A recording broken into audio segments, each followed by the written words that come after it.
Welcome to an edition of EMU Soccer Weekly here on Eagle All Access. Head coach Scott Hall, nice enough to join me here after a nice 2-hour practice. Coach, we're back in the air conditioning, but out on the field, your team's been out there for a couple weeks, and what have been your expectations so far in your evaluation of your team throughout the preseason?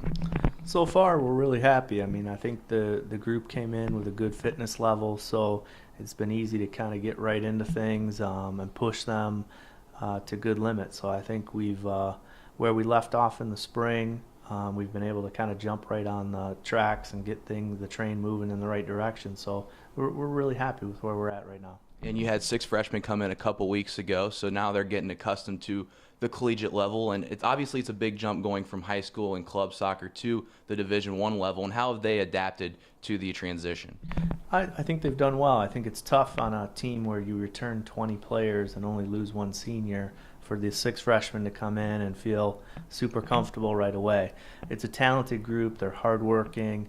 I think we've had a couple where they're starting to realize the pace of the play and the demands every day are tough. But I think overall, the 6 of them I'm very happy with, their work rate, their fitness levels, and again, their understanding of the game. So they're catching up quickly. And they had a chance to adapt a little bit last week with an exhibition match against Illinois State. You fell 5-4 in that high-scoring affair, and with that being 9 goals scored in the game, were you surprised at how high-scoring it was? A little bit. Hopefully you don't want to give up 5 goals in a game. But Illinois State, credit to them. They are very dynamic. They're athletic all over the field. We knew what we were getting into when we played them.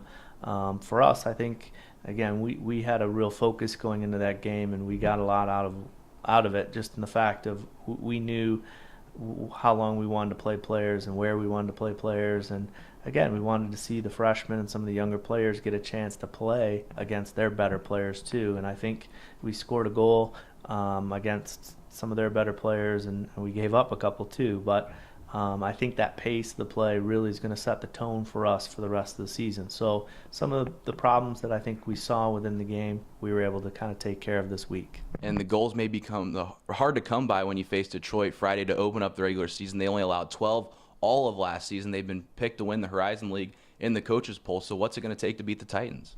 Well, Titans do a good job. Mike Lupinik, who's been there for years, does a fantastic job.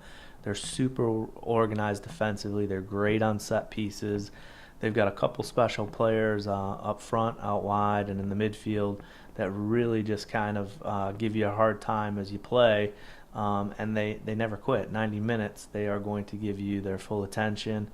And they're going to come in here wanting to win. So, again, for us, it's another great game before we hit the MAC of just quality teams. The top teams in every league is who we're playing, and we designed that so we were ready for the MAC. And speaking of the MAC, they released the preseason coaches poll today. EMU picked to finish second in the MAC West, and obviously talking to you and some of the ladies on the team, the goal is to win a MAC championship. So do you use picking second in the West, do you use that as some motivation for your team, or do you just kind of ignore what the preseason poll says and just go out and have your team do what you think you can do?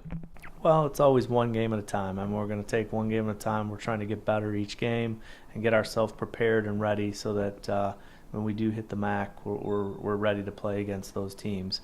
Toledo and Miami are both great teams. It's not surprising that they're picked first. It's an honor for us to get to second. We had a real rough season 2 years ago. We made a good turnaround. I think people realize this is a team, to look at. So for Toledo and Miami, they're deserving of that first place vote. They've both been there for a lot of years. So we're going to have to beat them to win a MAC championship. So like I said, nobody in the conference is easy to beat. They're all good teams from 1 through 12. So anyone really can win this conference, and that's what makes it so exciting. And so to get off the season started on the right foot, not conference play, but non-conference play facing Detroit, what would that mean for your team, not only to win the season opener, but to win it at home at Sakuna Field? It's always you always want to get started in the right direction, get that first game out of the way, a win under your belt, so you feel like you have some confidence. Again, obviously Sunday we go into a top 25 ranked Ohio State team, so again, just to get a little confidence against Detroit would be great. But Detroit is going to give Ohio State a run too. There's no easy games for us. So for us, it's now setting our goals, really focusing on what we can do to win these games, and just taking it a game at a time. All right, Coach Hall, good luck this weekend. 2 big matches. The first one, season opener Friday at Scicluna Field against Detroit. That game time is 5 p.m. Then the Eagles go to Ohio State on Sunday for a 6 p.m. start. Coach Hall, thanks again for joining us. Thanks, Adam. Have a good one.